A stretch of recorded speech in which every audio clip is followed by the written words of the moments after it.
Assalamualaikum warahmatullahi wabarakatuh. Kenalkan, nama saya Arya Mardika. Saya dari Universitas Muhammadiyah Semarang, Prodi S1 Informatika. Pada video kali ini saya akan memberikan contoh soal hipotesis proporsi dan contoh soal hipotesis varians untuk menyelesaikan tugas dari mata kuliah statistika. Soal pertama dimulai dari contoh soal hipotesis proporsi. Sebuah perusahaan pemasaran mengklaim bahwa ia menerima 8% tanggapan dari proses pengiriman surat. Untuk menguji klaim ini, sebuah sampel acak dari 500 orang yang disurvei dengan 25 tanggapan. Ujilah klaim perusahaan tersebut pada tingkat signifikasi 5%.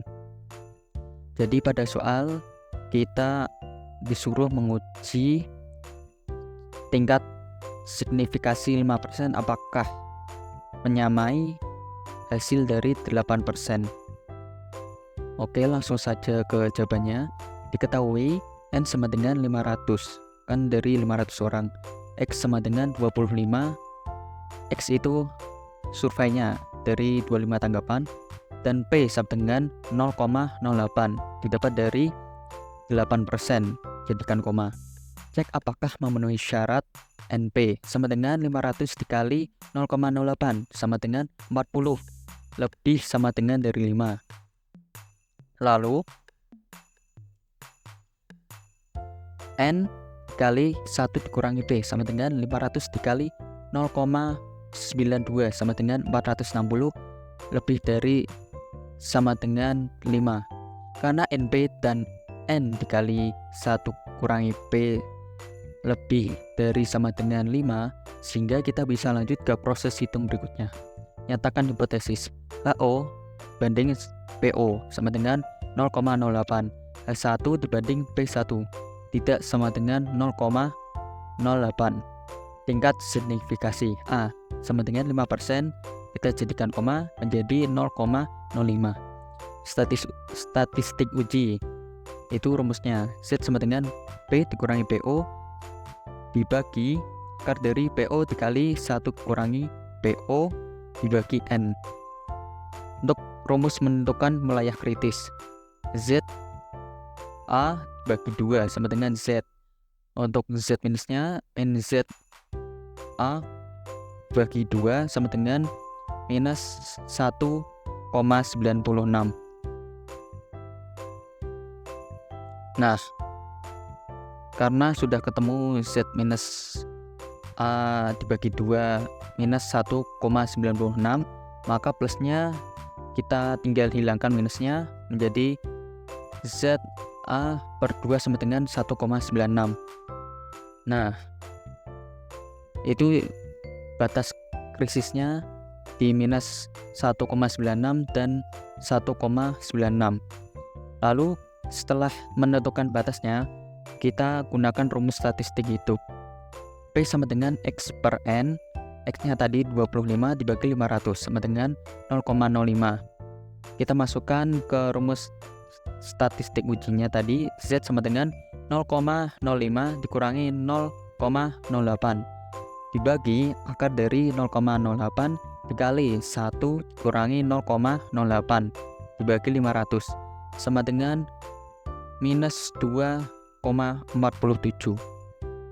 Karena di luar dari kurva tersebut, maka keputusan yang diperoleh ialah tolak H kosong. Kesimpulannya, pada tingkat signifikasi 5% dan jumlah sampel sebanyak 500 responden belum cukup bukti untuk menunjukkan bahwa proporsi respon rate sama dengan 8%. Berarti artinya setelah kita hitung tadi bahwa 5% tidak sama dengan 8% respon rate-nya. Oke, ini sumbernya dari https://www.belajarstatistik.com. Ini sumbernya.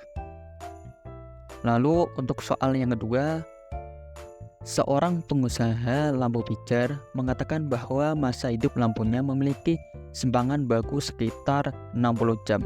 Ada dugaan bahwa simpangan baku dari masa hidup lampunya mengalami perubahan.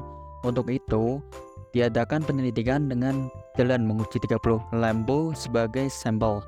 Setelah diperiksa, simpangan baku dari masa hidup 30 lampu tersebut adalah 55 jam. Asumsikan populasi distribusi normal dengan taraf signifikasi 5%. Apakah simpangan baku dari masa hidup lampunya mengalami perubahan? Oke, ini untuk contoh soal yang kedua ya, yaitu hipotesis varian. Langsung saja ke jawabannya. Misalkan X merupakan variabel acak kontinu yang menyatakan masa hidup lampu pijar yang diproduksi oleh pengusaha tersebut. Ini merupakan kasus uji varians satu populasi. Oleh karena itu, akan digunakan uji X2. Mengetahui ukuran sampel sama dengan 30 dan A 5% sama dengan 0,05.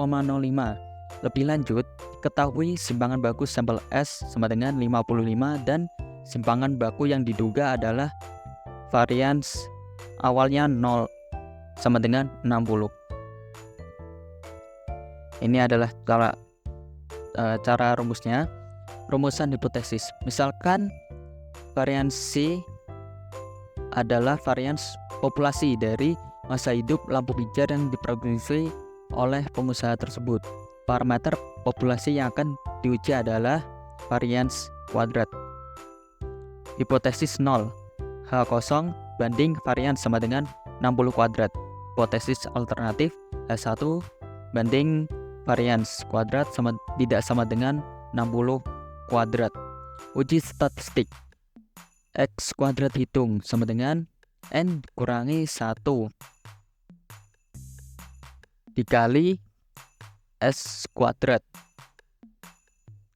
per varians awal kuadrat kurangi 30 kurangi 1 kurangi 55 kuadrat per 60 kuadrat. Hasilnya sama dengan 24,368. Daerah krisis. Perhatikan bahwa uji yang dilakukan merupakan uji dua arah dengan menggunakan tabel minus X kuadrat.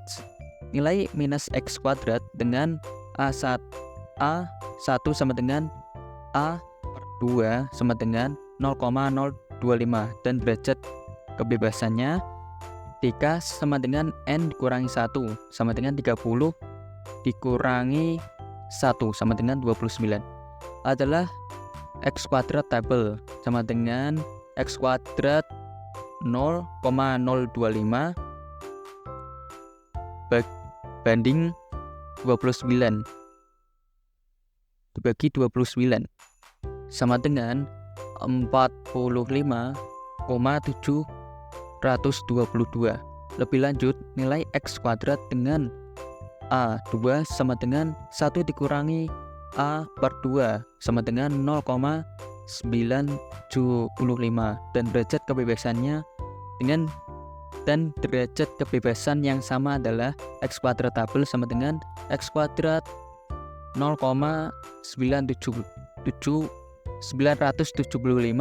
dibagi 29 sama dengan 16,047. Dengan demikian, daerah krisis terletak di sini. X kuadrat kurang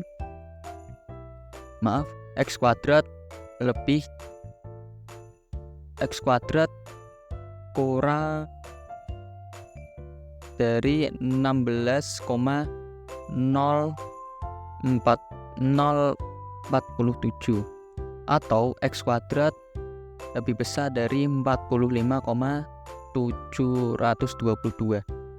Keputusan karena 16,047 lebih kecil dari X kuadrat hitung dikurangi 24,368 lebih kecil dari 45,722. Kesimpulannya bahwa statistik uji tidak jatuh pada daerah krisis. Dengan demikian HO ditolak, H0 ditolak, H0 tidak ditolak. Kesimpulannya, jadi bukti tidak cukup untuk menyatakan bahwa simpangan baku dari masa hidup lampu pijar yang diproduksi oleh pengusaha tersebut mengalami perubahan. Intinya, buktinya tidak cukup nyatakan bahwa simpangan baku dari masa hidupnya mengalami perubahan.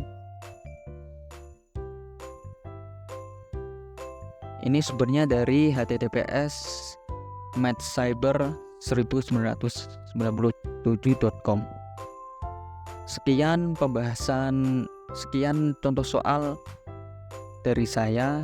Jika saya kurang dalam menjelaskan, saya mohon maaf.